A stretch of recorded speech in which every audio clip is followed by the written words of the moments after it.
இன்னைக்கு எந்த மாதிரி சூழ்நிலையில் தலைவர் அரசியல் பண்ண வேண்டியிருக்கு தெரியுமா? ஒரு அறப்பைத்தியம்.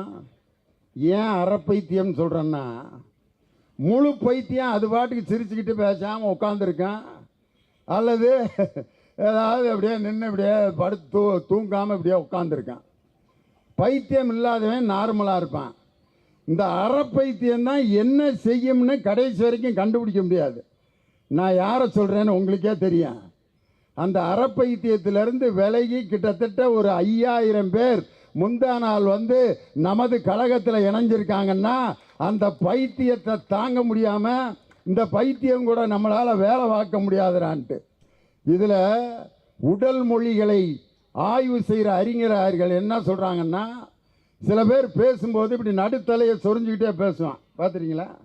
அதாவது தம்பி அப்படின்னா அவனுக்கு பேசுனது மறந்து போச்சுன்னு அர்த்தம். இந்த இடத்துல சொரிஞ்சான்னா அடுத்த பாயிண்ட் வந்துடும். சில பேர் இப்படி கழுத்தை தடவிட்டே பேசுவான், பார்த்துறீங்களா? நான் இந்த கூட்டத்தில் என்ன சொல்ல வேண்டும் என்று நினைத்தேன் என்றால் அப்படின்னா ஒன்றும் தயார் பண்ணாமல் வந்திருக்கான்னு அர்த்தம்.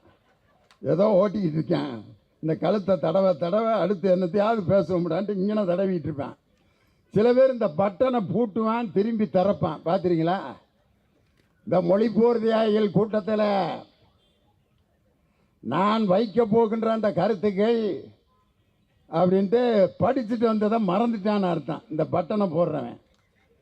சில பேர் பார்த்தீங்கன்னா ரொம்ப வீர ஆவேசமாக பேசுகிறவங்க இந்த துண்டை அப்படி மேலே அப்படி தூக்கி போடுவாங்க, அவங்க அடுத்த கருத்துக்கு தயாராகிட்டாங்கன்னு அர்த்தம். ஆனால் இந்த தாவங்கொட்டையை தடவிட்டே பேசுகிறான், பார்த்தீங்களா?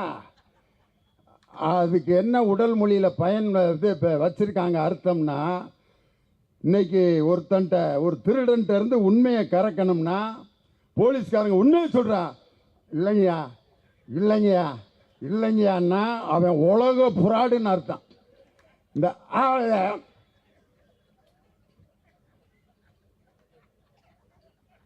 அப்படின்னா என்ன? உடல் மொழிகளுடைய ஆய்வியல் அறிஞர்கள் சொல்கிறாங்க, இந்த வாயை திருப்பி தடவுறவன் உலகத்திலே மிகப்பெரிய பொய்காரன் அவனாக தான் இருப்பான்ட்டு.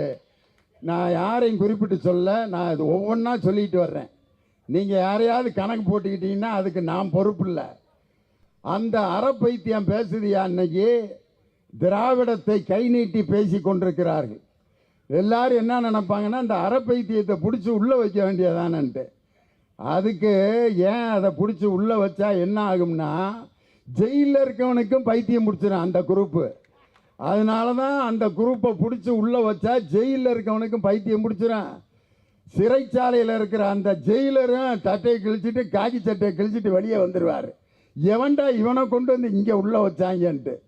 அதனால தான் அந்த அறப்பைத்தியம் முத்தி முழு பைத்தியமாகி அதுவே செவுத்தில் மோதி நுரைய கக்கி கீழே விழுந்துருங்கிறதுனால தான் அந்த அறப்பைத்தியத்தை இதுவரைக்கும் கைது செய்யாமல் வைத்திருக்கிறார். இன்னைக்கு அந்த அறப்பைத்தியம் கூட எங்கள் தலைவர் அரசியல் பண்ண வேண்டியது.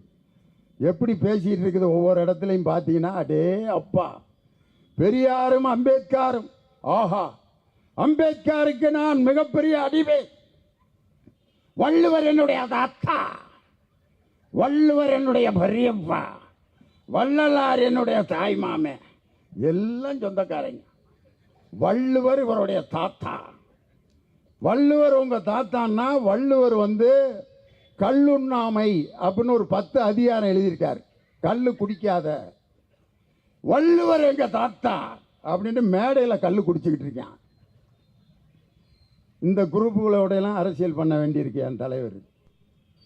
அதுக்கப்புறம் பார்த்தீங்கன்னா 1000 பேர் என்னை செருப்பால் அடித்துக் கொண்டிருக்கிறார்கள், 1000 பேர் என் முகத்திலே காரி துப்பி கொண்டிருக்கிறார்கள். அந்த அளவுக்கு என்னுடைய கொள்கை வலிமையானது. அட கொடுமைய, 1000 பேர் செருப்பால் அடிச்சுக்கிட்டு இருக்காங்கிறத கேட்டுட்டான் என் கொள்கை வலிமையானதுன்னு பேசுகிறான்னா, இந்த குரூப்பை பைத்தியத்தில் சேர்க்கிறதா வேற எதில் சேர்க்கிறது? இந்த பைத்தியங்களுக்கு மத்தியில் தான் திராவிட மாடல் ஆட்சியை வெற்றிகரமாக நடத்தி 2026 முதலமைச்சராக போவது என்னுடைய தங்க தளபதி மு க ஸ்டாலின் தான்.